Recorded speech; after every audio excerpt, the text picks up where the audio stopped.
because you're out on the site today? Yes, I was. And what was it like? We're moving forward. We're fighting a fire that apparently is deep down in the pile of rubble, probably in the subterranean parking lot where cars were crushed and potentially fluid leaked out, and that's complicating the issue. However, we've got world-class search and rescue there. We've got guys working on the search and rescue project while our fire experts fight the fire. So it's all happening simultaneously. They're checking for gases too. They as a matter of course check for certain gases. Obviously, we're concerned about explosive gases. They wouldn't. That hasn't been an issue yet. So fortunately, that's good luck. As I said a little earlier, we don't have a resource problem. We have the White House supporting us. We have Governor DeSantis supporting us. We have our United States senators that are here on site, have been here on site. We have our Florida governor who's about to show up again. Okay, he's been here nonstop to support us. And we have our excellent county mayor, Cava, who has flooded us with resources. We do not have a resource problem.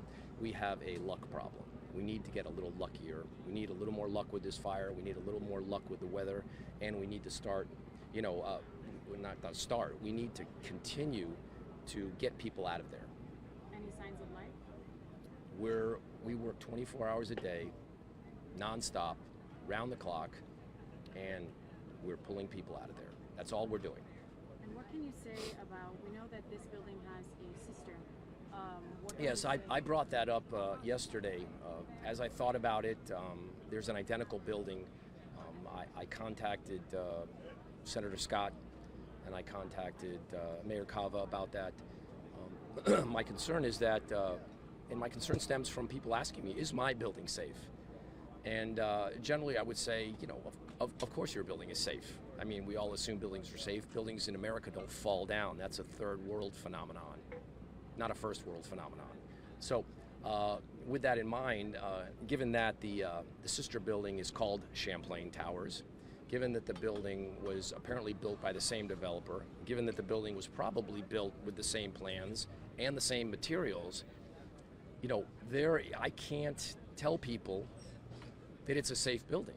I just, given what we've seen happen here. So what I've done is I've asked our building official to look at that information and consider relocating those folks so we can out of the building, just in an abundance of caution, so that we can get into that building and certify that there is not a problem, because there was something very, very, very wrong with the building that fell down. That, as I said earlier, doesn't happen.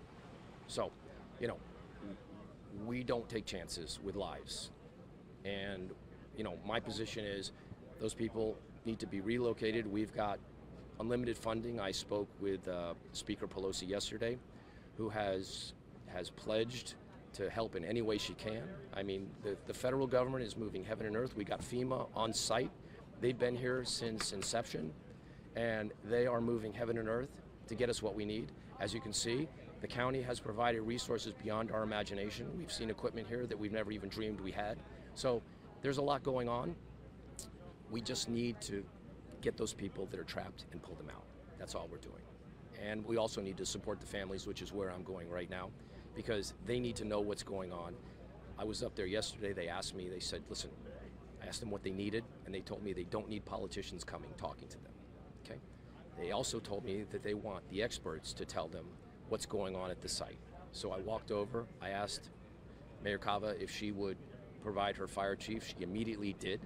The fire chief came over, it was 15 minutes later, and the fire chief spoke to the residents.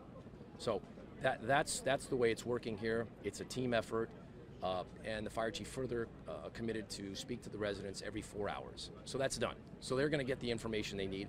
Now they just need the support. Of course, they're enduring the unimaginable, and that is job two. Job two is to support them. Job one is to pull those people, victims, out of the rubble. Okay, unfortunately,